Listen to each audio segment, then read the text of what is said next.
हाँ, तो आज का वीडियो शुरू करते हैं कल के अकॉर्डिंग।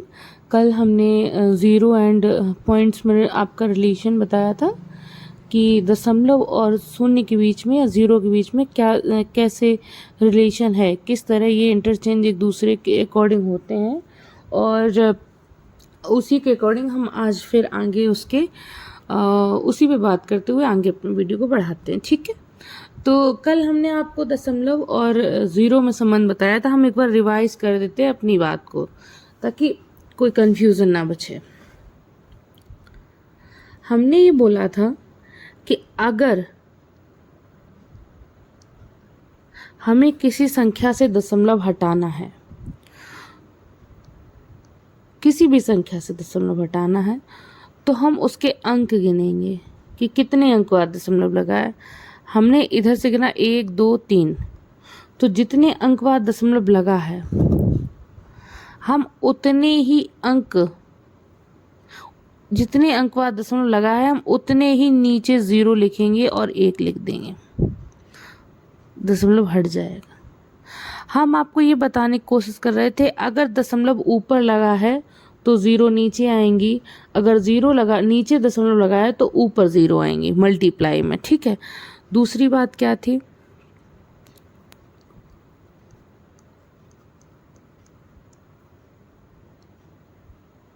ये लिखा हुआ है यहाँ पे हमने आपको बताया कि यहाँ पे गुणा में मल्टीप्लाई में 2 0 हैं और यहाँ पे देख लो संख्या में 2 दशमलव हैं।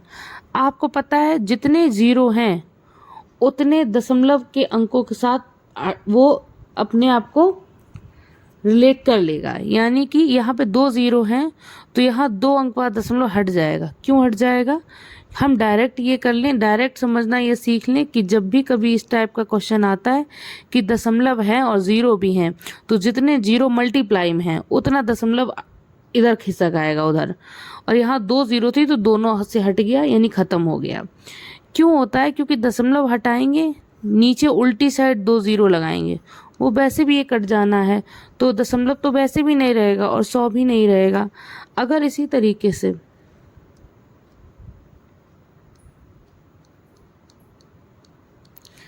3 0 होती तो यहाँ देखो 2 अंक बाद दशमलव है तो 2 अंक बाद दशमलव हम अगर हटाएं तो 2 0 चली जाएंगे, आंसर आएगा 6 7 3 4 0। हम आपको ये बताने की कोशिश कर रहे थे जो आप थोड़ा बहुत समझ गए होंगे। ये बात तो हुई दशमलव वाली। हम दूसरी बात आपको ये बता रहे थे कि कभी भी कोई भी संख्या दशमलव में लिखी हो, सबसे पहली बात तो हमें ये पता होता चाहिए कि दशमलव में कौन सा आंसर आ सकता है कौन सा नहीं आ सकता। कभी भी वहाँ कितने आदमी थे तो दशमलव में नहीं आ सकता कि 7.4 आदमी थे, या कुछ और कि कितने हाथ थे, या 3.7 हाथ थे, पेयर में ही होंगे ना, इस टाइप की बात हो रही है। तो कितने सर थे कि 2.5 सर, इस टाइप की कोई बात नहीं हुई। कहने का पर्पज़ पहले तो आपको ये पता होना चाहिए कि दशमलव में कौन सा आंसर आ सकता है कौन सा नहीं आ सकता, एक बात।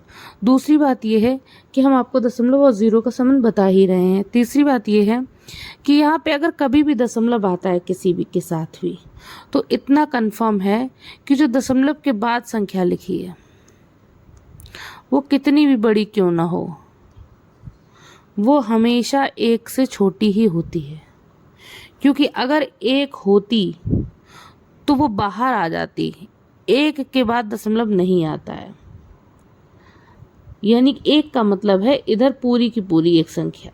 ठीक है, आप एक चीज़ को, एक बात, हाँ मैं ये बताने की कोशिश कर रही हूँ, अगर दशमलव के बाद कितनी भी बड़ी संख्या लिखी हो वो हमेशा 1 से छोटी होगी, एक बात ये।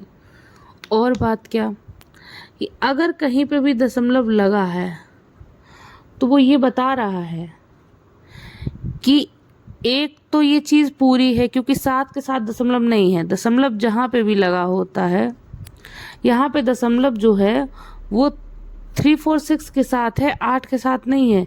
ये तो अपने आप में 8 पूरी की पूरी है। ये दशमलव जो है 3 4 6 के साथ है, तभी तो इधर से गिना जाता है।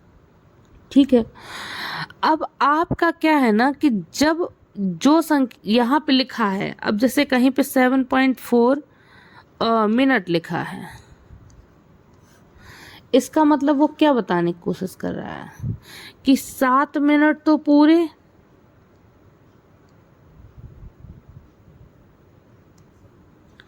और 0.4 मिनट और।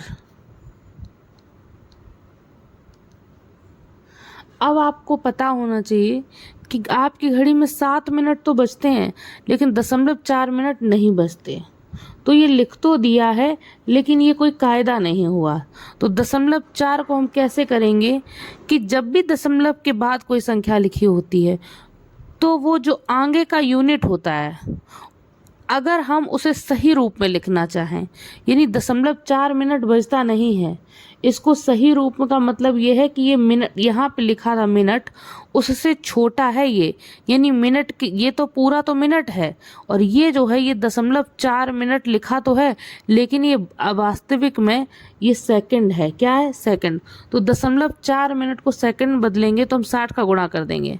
हमने आपको बताया कि छोटे से जब हम बड़े से जब हम छोटे में बदलते हैं, मिनट बड़ा है और सेकंड छोटा है, तो हम गुणा करते हैं कितने का, ये देखते हैं जो उसकी स्टैंडर्ड वैल्यू है। तो 1 मिनट में सेकंड कितने होते हैं? 60। तो 1 मिनट की स्टैंडर्ड वैल्यू है 60 सेकंड। तो यानी कि हम जब बदलेंगे तो हम 0.4 में 60 का गुणा करेंगे। 60 का गुणा करेंगे तो 1 0 से 1.1 अंक के साथ चला जाएगा। 4 संग 24 सेकंड। कितना सेकंड? 24 सेकंड। तो 7.4 मिनट का मतलब हुआ 7 मिनट और 24 सेकंड। यानी कि हम आपको फिर से ये बताने की कोशिश कर रहे हैं कि जो भी लिखा होता है,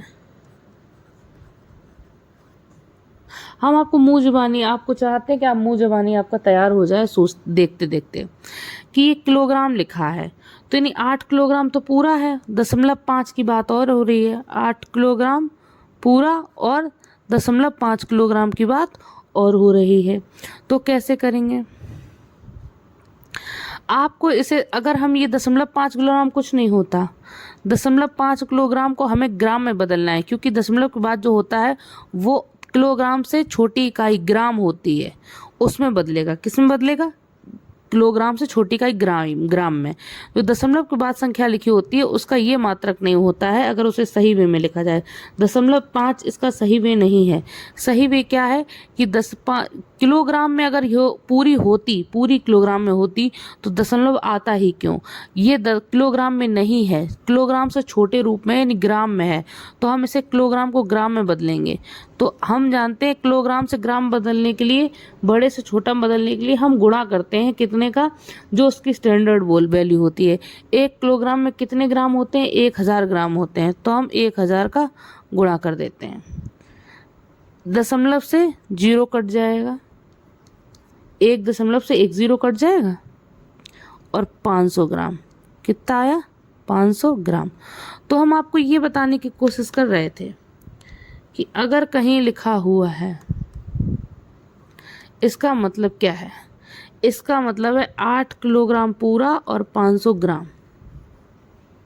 इसका ये मतलब है 8 किलोग्राम पूरा और 500 ग्राम, क्योंकि 0.5 एक अंक बाद लगा है। कितने अंक बाद लगा है? 1 अंक बाद। ये तो कंफर्म है कि दशमलव के बाद वाली संख्या ग्राम में जाएगी, क्योंकि किलोग्राम से छोटी इकाई ग्राम है। और हम ये देखेंगे कि ग्राम में तो 3 0 होनी चाहिए थी, 5 के साथ कितनी 0 होनी चाहिए थी? 3 0, क्योंकि 1 किलोग्राम में 1000 ग्राम होते हैं। लेकिन 2 ही 0 आई, क्योंकि 1 0 1 अंक के बाद यहाँ दशमलव है ना, तो 1 0 1 अंक के बाद दशमलव हटाने में चली गई। आपको बात थोड़ी कम समझ में आई होगी। अगर यहाँ पे इस तरह लिखा हो तो 8 किलोग्राम तो पूरा है और ये जो है ये 50 ग्राम हुआ। कितना ग्राम हुआ? 50 ग्राम हुआ, क्योंकि किलोग्राम से हम दशमलव के बाद है तो किलोग्राम से बदलेंगे हम ग्राम में, और ग्राम में बदलने के लिए हम स्टैंडर्ड वैल्यू का गुणा करेंगे बड़े से छोटे में बदलने के लिए। और जब गुणा करेंगे तो हम उसकी स्टैंडर्ड वैल्यू का गुणा करेंगे। 1 किलोग्राम में कितने ग्राम होते हैं? 1000 ग्राम होते हैं, तो हम 0.05 में गुणा करेंगे ग्राम में बदलने के लिए 1000 का। तो यहाँ पे कितने अंक बाद दशमलव है? 2 अंक बाद दशमलव है, तो यहाँ दशमलव हटाने के लिए 2 0 चली जाएंगी। यहाँ 2 अंक बाद 10, तो कितना है, केवल 10, और 5 तो पहले से है, इस 0 को कोई अब मतलब रहा नहीं, तो 10 पंचे 50 ही तो हो गया। तो हम ये आपको मुंह जुबानी बताने की कोशिश कर रहे हैं कि अगर कहीं पे भी इस तरह लिखा है तो इसका मतलब क्या है, 8 किलोग्राम तो पूरा है और 5 ग्राम और है। क्या है, 5 ग्राम और है। क्यों? क्योंकि यहाँ 3 अंक बाद दशमलव है, और जब हम किलोग्राम से ग्राम में बदलेंगे तो 3 ही तो जीरो आएंगी, 1000 का ही तो गुणा करेंगे, और तीनों जीरो इस 3 अंक के बाद दशमलव हटाने में चली जाएगी। तो जब तीनों जीरो चली जाएंगी तो केवल 5 ही बचेगा, 5 ग्राम। आपको थोड़ा थोड़ा समझ में आ रहा है। अगर ये लिखा है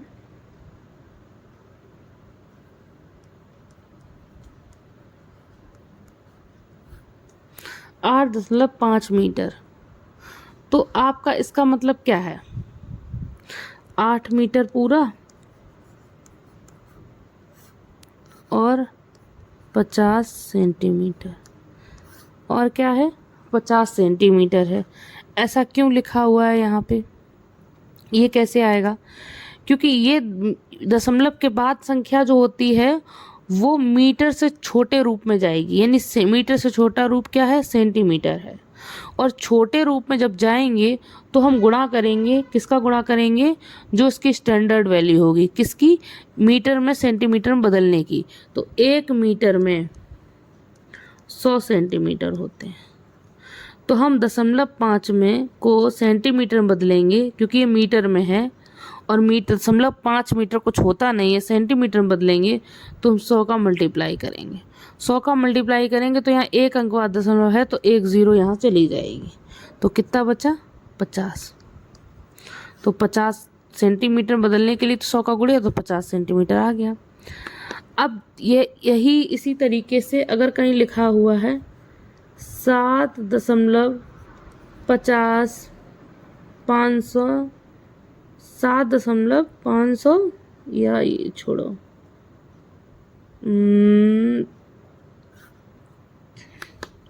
अगर कहीं लिखा हुआ है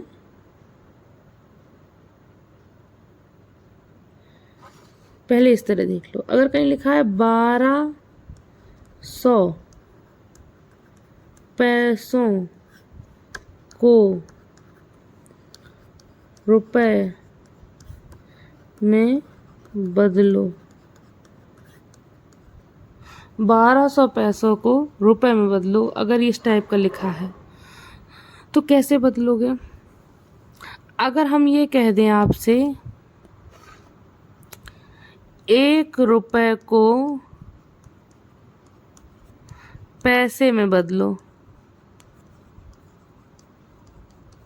अगर हम कह दें कि 1 रुपए को पैसे में बदलो, तो कैसे बदलोगे? 1 रुपए को पैसे में बदलो तो आप तुरंत कह दोगे कि 1 रुपए में 100 पैसे होते हैं। आपको सबको पता है 1 रुपए में कितने पैसे होते हैं, 100, ये हमको पता है। तो 1 रुपए में 100 पैसे होते हैं, तो हमने बदल दिया। अगर कोई कह दे 2 रुपए को 100 पैसे में बदलो, 2 रुपए को पैसे में बदलो, तो कैसे करोगे? 1 रुपए में 100 पैसे, तो 2 रुपए में 200 पैसे, 2 का गुणा कर देंगे।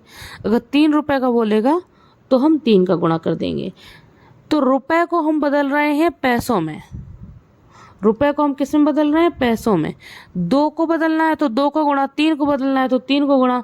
तो जब हमें रुपए को पैसे में बदलना है तो यानी कि बड़े से हमें छोटे में जाना है। रुपए बड़ा है, पैसा छोटा है। जब भी हम बड़े से छोटे की तरफ जाते हैं तो हम हमेशा गुणा करते हैं। किसका गुणा करते हैं? उसकी स्टैंडर्ड वैल्यू का। किसकी स्टैंडर्ड वैल्यू का? कि रुपए को अगर पैसे में बदल रहे हैं तो 1 रुपए में कितने पैसे होते हैं, 100, तो हम उतने का गुणा करेंगे।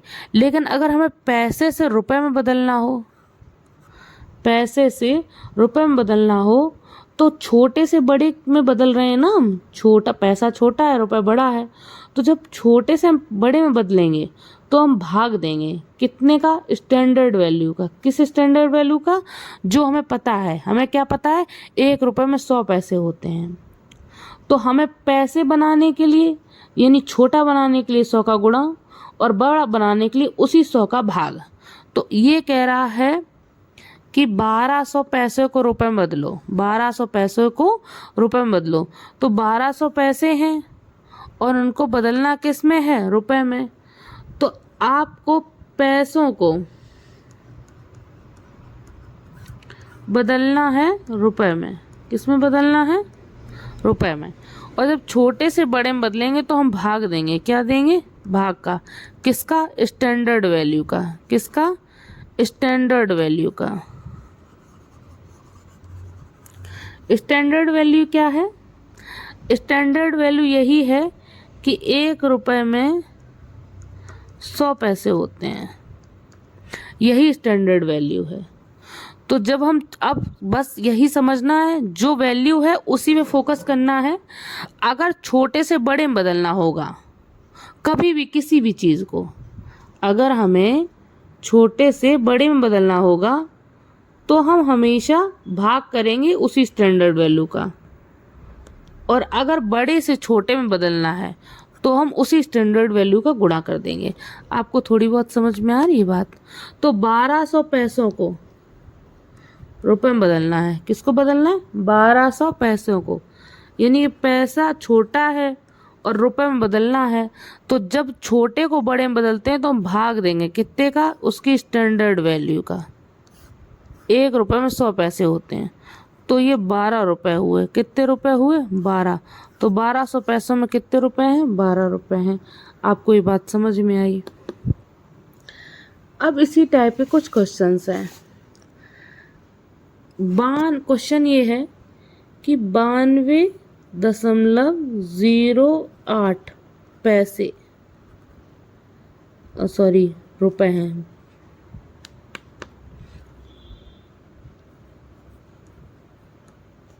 92.08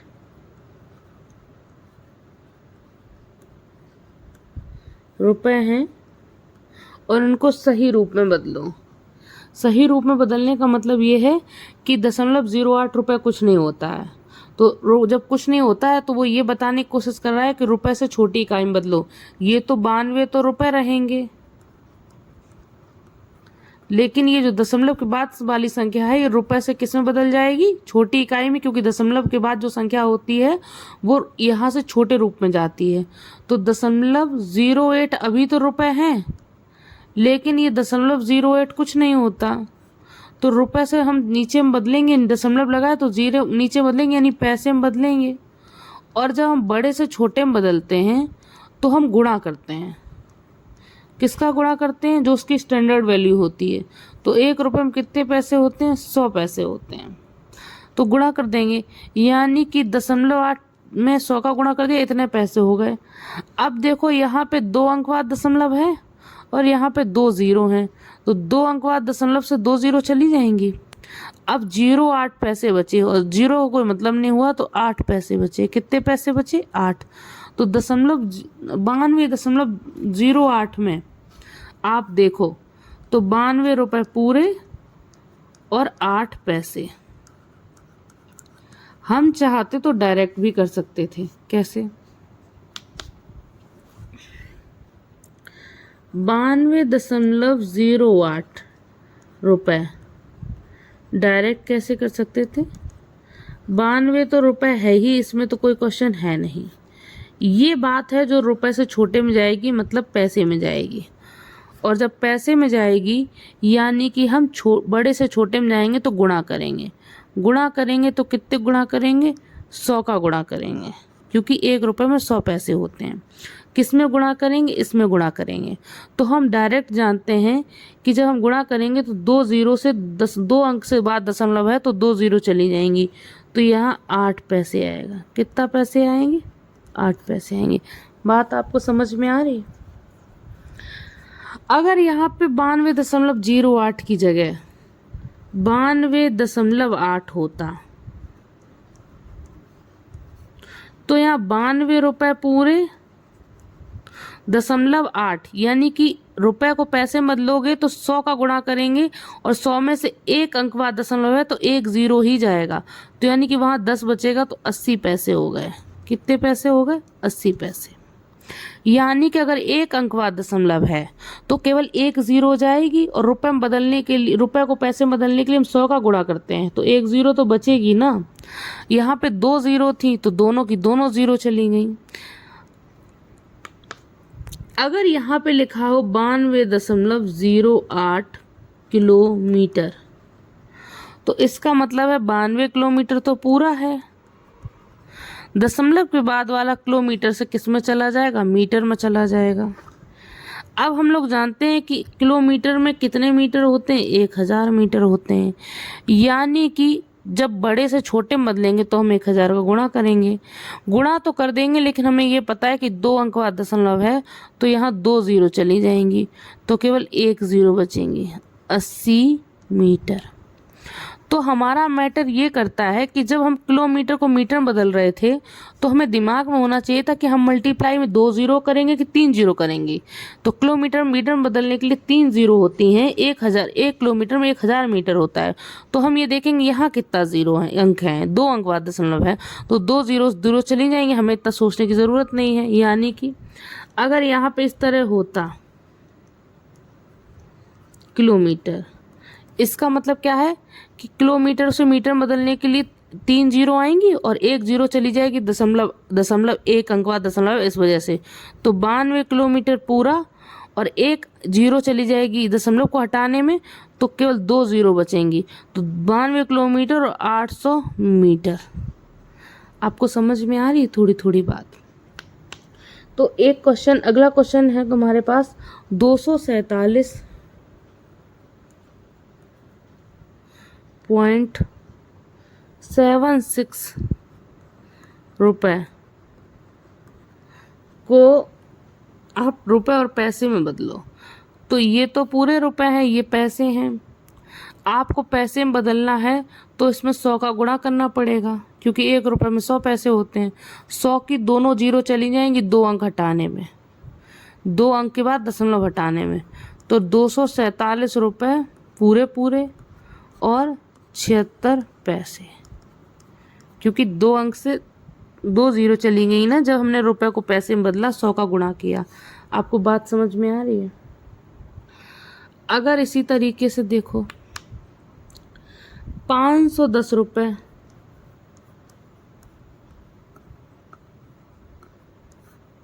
और 74 पैसे लिखा हो, 510 रुपए और 74 पैसे लिखा हो, तो इन सबको हमें रुपए में बदलना है। किस में बदलना है, रुपए। तो 510 तो ऑलरेडी रुपए है ही, 74 जो पैसे है ऐसे ही तो रुपए में बदलना है। तो पैसे को रुपए में बदलने के लिए हम, छोटे से बड़े में बदलने के लिए हम भाग देंगे। कितने का भाग देंगे, जो स्टैंडर्ड वैल्यू है। क्या स्टैंडर्ड वैल्यू है कि 1 रुपए में 100 पैसे होते हैं, तो 100 का भाग करेंगे।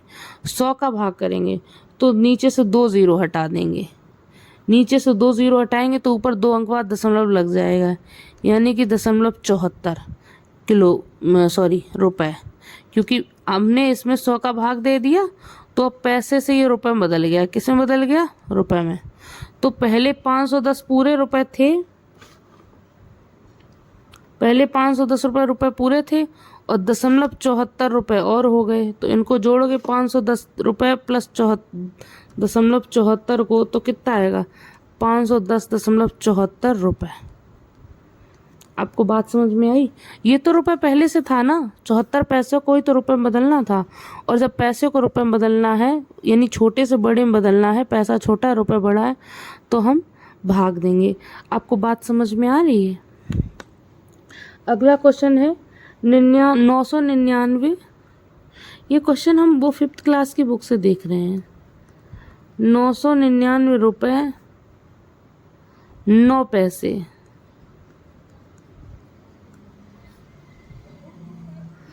इन्हें रुपए में बदलना है। किस में बदलना है, रुपए में।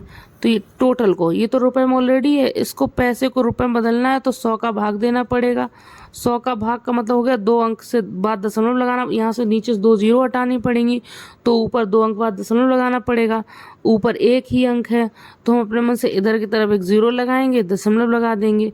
तो 999 रुपये टोटल थे पहले से, और 0.09 रुपये और हो गए। अब ये पैसे से रुपए में बदल गए। और कितना हो गया 999.09 रुपये। ये हो गया। आपको बात समझ में आ रही है? अगला क्वेश्चन है कि किलोग्राम में बदलो। 700 ग्राम को किलोग्राम में बदलो। तो ग्राम से किलोग्राम में बदलना है तो छोटे से बड़े में बदलना है तो हम भाग देंगे। छोटे से बड़े में बदलना होता है हम भाग देते हैं, बड़े से छोटे में बदलना होता है हम गुणा करते हैं। गुणा और भाग सेम संख्या से करते हैं क्योंकि एक ही स्टैंडर्ड वैल्यू होती है। 1 किलोग्राम में 1000 ग्राम ही होते हैं। तो हमें अब बड़े में बदलना है, बड़े में यानी किलोग्राम बड़ा है ग्राम से, तो हम स्टैंडर्ड वैल्यू का भाग देंगे। तो 1 किलोग्राम में 1000 ग्राम होते हैं तो 1000 का भाग देंगे। 2 जीरो से 2 जीरो चली जाएंगी, 1 जीरो नीचे बचेगी 7/10। इसको भी हटाना है तो 1 अंक बाद दशमलव लगा देंगे यानी 0.7 किलोग्राम। क्या हो गया? किलोग्राम। ठीक है। अगला क्वेश्चन है तुम्हारा 2495 ग्राम। 2495 ग्राम को आपको किस में बदलना है? किलोग्राम में बदलना है। ग्राम को किलोग्राम में बदलना है यानी कि हमें भाग देनी है। छोटे से बड़े में बदलना है तो भाग देंगे। कितने का? 1000 का। 1000 का हम भाग देंगे 2495 में तो ये ग्राम से किलोग्राम में बदल जाएगा। भाग देने का मतलब है नीचे से 3 जीरो हटा देंगे। अब 3 जीरो हटाएंगे, पहले भाग दिया हमने क्योंकि किलोग्राम से किलोग्राम में बदल लिया। अब ये 3 जीरो हटाएंगे तो 3 अंक बाद दशमलव लग जाएगा, 1 2 3, तो 2.495 किलोग्राम आएगा। कितना आएगा? किलोग्राम आएगा 2.495। बदल दिया। एक और बात है, आपको कभी भी इस तरह लिखा हो